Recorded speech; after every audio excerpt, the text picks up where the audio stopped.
Hey everyone, it's Jessie and welcome back to Pocket Wanderings. Today we're diving into something every traveller needs to know: how to survive a long haul flight. If you've ever been stuck on a plane for 10 plus hours, you know it can be exhausting and incredibly uncomfortable. So I've got you covered with 12 life-saving tips that will make your journey smoother, more comfortable, and maybe even enjoyable. Maybe you're a seasoned traveller, or maybe it's your first long haul flight. Either way, these tips should definitely help. Let's get into it. Okay, first up, let's talk hydration. The air in the cabin is notoriously dry, like desert level dry. This means you're going to feel dehydrated even if you don't notice it right away. To combat this, drink more water than you think you need. And I know drinking lots of water means more bathroom trips, but I promise you it really is worth it. If you want to go a step further, or if you're worried about glugging more water than your bladder can handle, pack some hydration tablets or electrolyte powder. These little packets help your body retain water longer and keep you feeling fresher. And try to skip alcohol and caffeine. I know a glass of wine might sound tempting, trust me,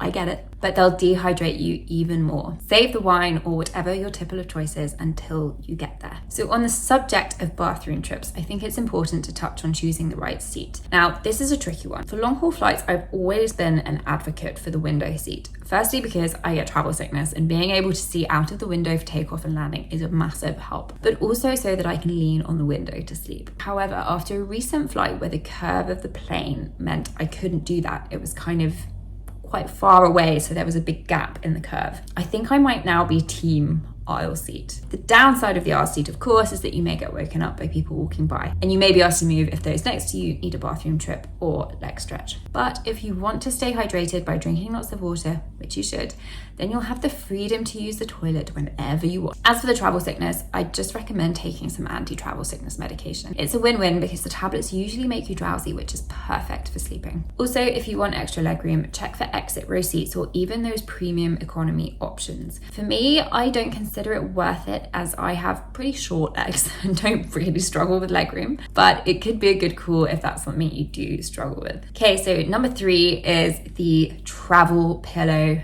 debate. So many options. If you want to avoid the bobbing head situation when you're trying to sleep, or to avoid waking up with a sore neck, investing in a good travel pillow is essential. Forget those flimsy ones you see at the airport. I'm talking about a sturdy, ergonomic pillow that supports your head and neck effectively. A lot of people swear by the memory foam ones that wrap around your neck to really sort of hold it in place. If you want a recommendation, I've put the one that I use in the description below. I would say that it's not perfect, but it's the best one I've tried so far. All in all, I'd go for one that's easy to pack but offers solid support. Okay, tip number 4.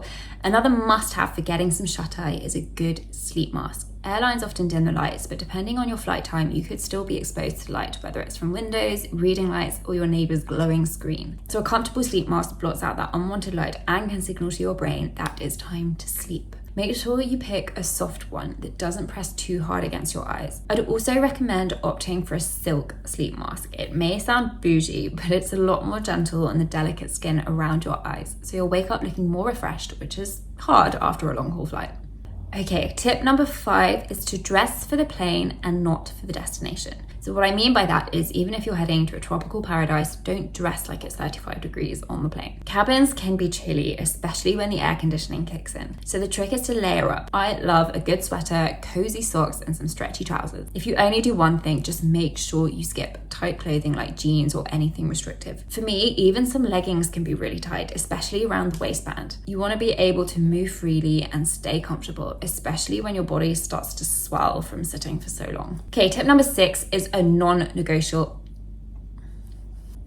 Okay, tip number 6 is a non-negotiable item for long haul flights, but also for travel in general, and that is a portable charger. While some planes have charging ports, not all do, and sometimes the ones that do, well, they might not work. And you don't want to be stuck with a dead phone 4 hours into a 12-hour flight. So make sure your power bank is fully charged before you board, and pack your charging cables in your carry-on where you can reach them easily. It's a simple tip, but it will save you a lot of frustration. Tip number 7 is compression socks. So they might sound like something only your grandma wears, but trust me, they're a must-have for long flights. Sitting for long periods increases your risk of swollen legs and even more serious things like deep vein thrombosis. Wearing compression socks improves improves the blood circulation and reduces swelling. Even if you're not at risk of deep vein thrombosis, I'd still recommend wearing compression socks. You'll be surprised how much better your legs and feet feel when you land. I personally started wearing them a few years ago, and now I can't imagine a long flight without them. They may not be sexy, but trust me, so worth it.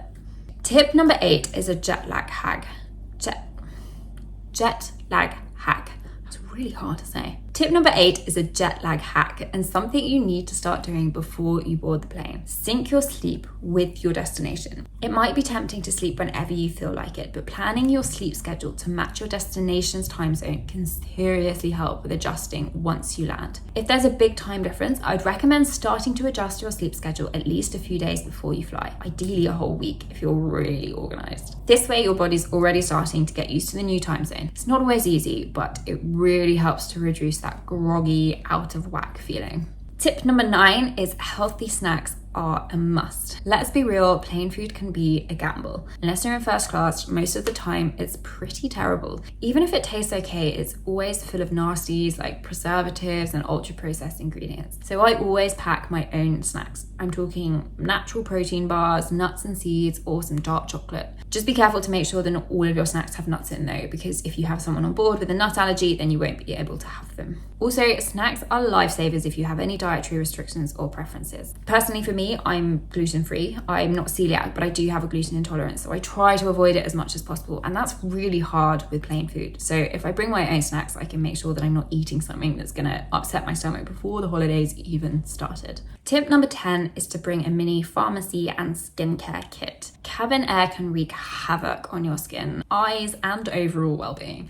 That's why I always bring a small kit with essentials like moisturizer, eye drops, lip balm, and a few vitamins. This keeps your skin hydrated and comfortable during the flight. In fact, I always try to do a streamlined version of my skincare routine before I go to sleep. I give my face a very quick wash and apply my eye cream and night cream. Plus, I also brush my teeth. Just make sure you use bottled water. Also, in terms of medication, I'd recommend having painkillers or anti-nausea tablets just in case. I also like to bring some anti-bloating tablets with me because I don't know about you, but I always get such bad bloating when I fly. And it's so typical as well because often you're going on holiday to like a beach destination where you're going to be wearing a bikini and you start the holiday with just a huge bloated stomach.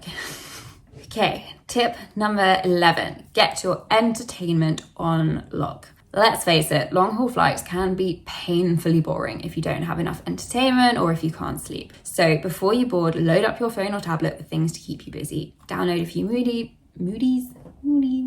Download a few movies, load up on music or podcasts, and don't forget a good book or two. Don't rely on the plane having good Wi-Fi. On a recent long-haul flight of mine, the Wi-Fi was down, so you couldn't even pay for it. So make sure your entertainment is available offline, even if it's just as a backup. And this is crucial. Pack noise-cancelling headphones.